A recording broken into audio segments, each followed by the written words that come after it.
The live TV, सच सबसे आगे। नमस्कार, द लाइव टीवी देख रहे हैं आप। आपके साथ मैं हूं आदित्य कुमार। देश में एक ऐसी सरकार चल रही है जो सिर्फ और सिर्फ कुछ उद्योगपतियों को फायदा पहुंचा रही है। यह बार बार आरोप लगाता रहता है, विपक्ष भी कहता रहता है, किसान भी लगातार ये कह रहे हैं कि उद्योगपतियों की सरकार इस देश में चल रही है।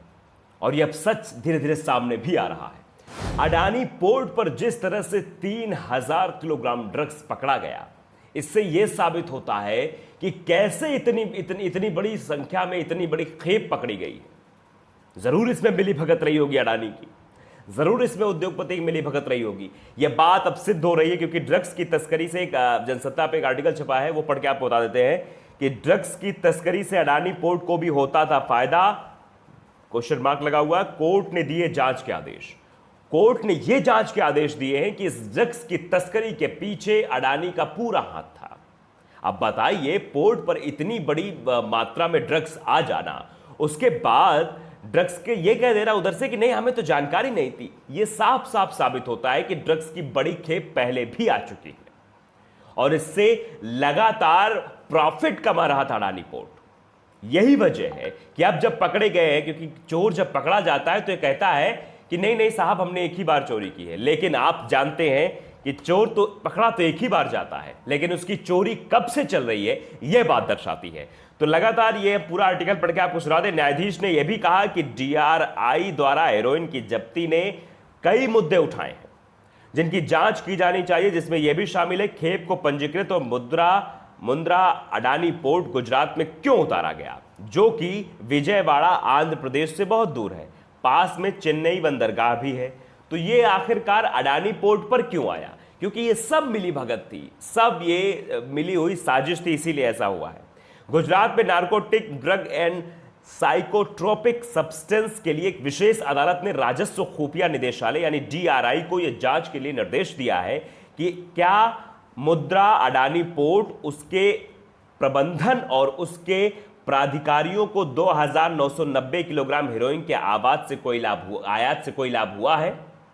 16 सितंबर को विजयवाड़ा आंध्र प्रदेश की आशी ट्रेडिंग कंपनी के नाम से ईरान के रास्ते अफगानिस्तान से मुंद्रा बंदरगाह पर उतरे 2 कंटेनरों को डीआरआई ने जब्त किया था।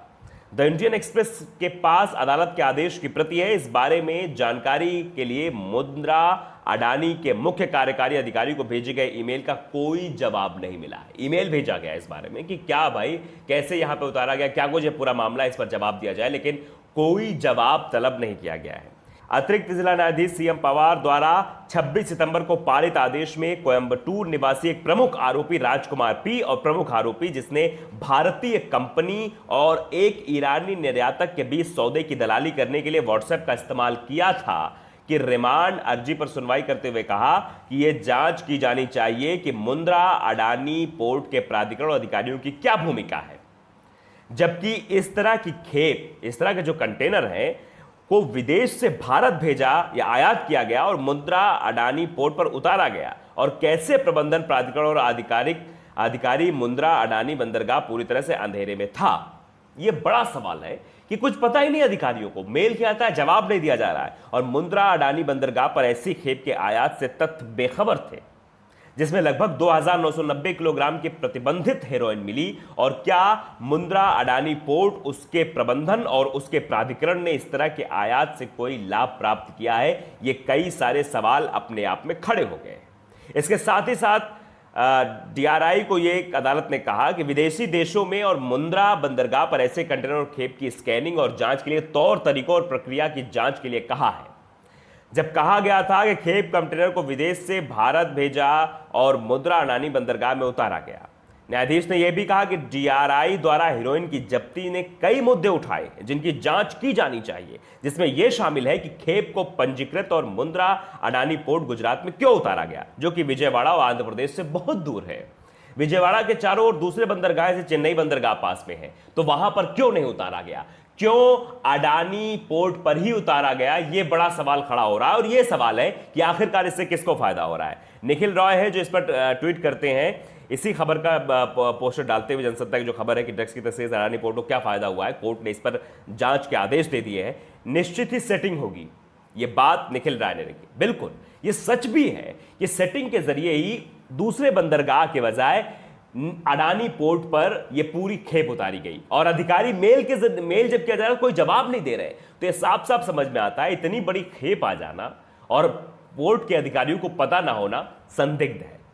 आप देखिए कि सीधे सीधे है, एक जनज्वार है उसने खबर लिखी कि इस रिपोर्ट को पढ़कर समझ जाएंगे कि 3000 किलो ड्रग्स को तस्करी के लिए अडानी के मुद्रा पोर्ट पर ही क्यों लाया गया।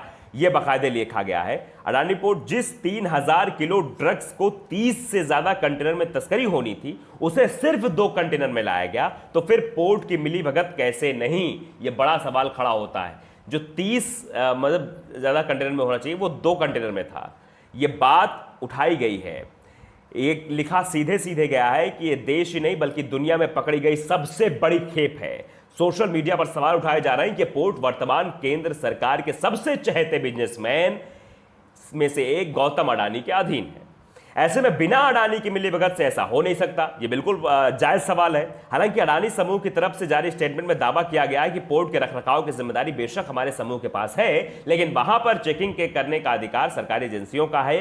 किस कंटेनर में क्या आ रहा है और क्या जा रहा है इसे जांच करने का अधिकार मुंद्रा पोर्ट अथॉरिटी को नहीं है। अब सरकार किसकी है और सरकार के चहेते कौन है, आप ये समझिए पूरी बात और फिर उसके बाद आप इस सवाल पर केरल के पूर्व डीजीपी डॉक्टर एन.सी. अस्थाना ने मीडिया एजेंसी द वायर को एक दिए इंटरव्यू में क्या कहा वो भी आप जान लीजिए। उन्होंने कहा बेशक ये जिम्मेदारी पोर्ट की नहीं होती, चेकिंग की जिम्मेदारी पुलिस और सरकारी एजेंसियां ही करती, लेकिन यहां सबसे बड़ा सवाल है कि पकड़ी गई ड्रग्स की खेप पूरे देश में जितनी साल भर में पकड़ी जाती है उससे भी कई गुना ज्यादा है।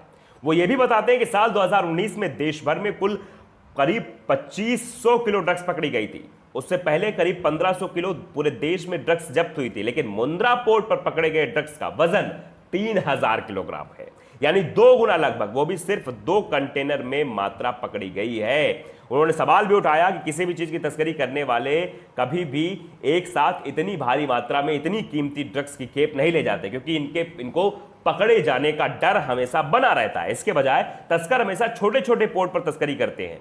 अब 3000 किलोग्राम ड्रग्स की सप्लाई कम से कम 30 से इससे भी ज्यादा अलग अलग पार्ट में आमतौर पर तस्करी की जाती है। तो अब यह सवाल उठता है कि इस खेप में पोर्ट के प्रशासन के लोगों की मिलीभगत जरूर होगी, जिन्होंने तस्करों को यह आश्वासन दिया होगा कि इसकी खेप आसानी से बाहर निकाल दी जाएगी।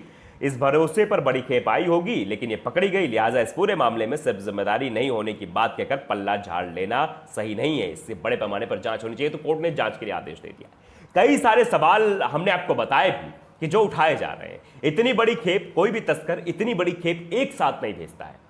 वो तभी भेजेगा जब उसको ये आश्वस्त हो जाएगा, उसको ये पता हो जाएगा कि हम इतनी बड़ी खेप भेज रहे हैं, इसके पीछे हमारे बड़ा हाथ है और कोई दिक्कत नहीं, आराम से इस पार से उस पार पहुंच जाएगी, आराम से बिक्री के लिए पहुंच जाएगी। इसीलिए इतनी बड़ी खेप। ये पूर्व डीजीपी ने भी सवाल उठाए। हंसराज मीना है जो कि ट्विटर पर लिखते हैं कि अंग्रेज भारत आए, सर्वप्रथम पोर्ट पर कब्जा किया, देश के लोगों को नशे व व्यसन में धकेला, देश गुलाम बन गया। अब निजीकरण के द्वारा पोर्ट अडानी को सौंप दिए, 21,000 करोड़ की ड्रग्स पकड़ी गई। क्या यह देश के लोगों को नशे में धकेल कर गुलाम बनाने की तैयारी है? यह बात हंसराज मीना ने उठाई। पूछता है भारत बाद में लिख दिया, स्टॉप प्राइवेटाइजेशन की बात की। एक ट्वीट और उन्होंने किया, वो भी मैं पढ़कर सुना देता हूं आपको। दूसरा यह है कि निजीकरण का खुलकर विरोध करिए, अन्यथा जिस तरह आज अडानी ग्रुप के बंदरगाह पर 9,000 करोड़ की ड्रग्स पकड़ी गई है, आगे भी देश में जहर फैलाने का बिजनेस किया जाएगा। फिलहाल अब कोर्ट ने आदेश दे दिया है कि इसकी जांच की जाएगी कि इससे अडानी ग्रुप को क्या फायदा हुआ। और अडानी ग्रुप सीधे सीधे, यानी अडानी सीधे सीधे पीछे हो रहे हैं। उनकी तरफ से कहना है कि भैया सरकार जांच करती है। अब बताइए आप कि इतनी बड़ी खेप पकड़ा जाना और उसके बाद इस तरह का गैर जिम्मेदाराना बयान देना कि हमारे यहां कुछ नहीं हुआ, हमको इससे जानकारी, सरकार जांच करती है, हम ये नहीं देखते कि पोर्ट में क्या आ रहा है क्या नहीं आ रहा है। तो इसका मतलब कई सालों से यह सिलसिला चल रहा है, लेकिन आज इतनी बड़ी खेप आ गई तो इसलिए मामला संज्ञान में आ गया। फिलहाल अब कोर्ट ने जांच के आदेश दे दिए हैं और इससे अब आगे है कि निश्चित इस बात का खुलासा हो पाएगा कि इसमें किसकी किसकी मिलीभगत थी और बड़े नामों के भी खुलासे हो सकते हैं। हो सकता है जो अडानी पोर्ट बचने की कोशिश कर रहा है वो जरूर फंसता हुआ नजर आएगा। फिलहाल द लाइव टीवी को अगर आपने सब्सक्राइब नहीं किया है, सब्सक्राइब कर लीजिए, बेल आइकन जरूर दबाइए ताकि ऐसी खबर आप तक पहुंचती रहे। नमस्कार।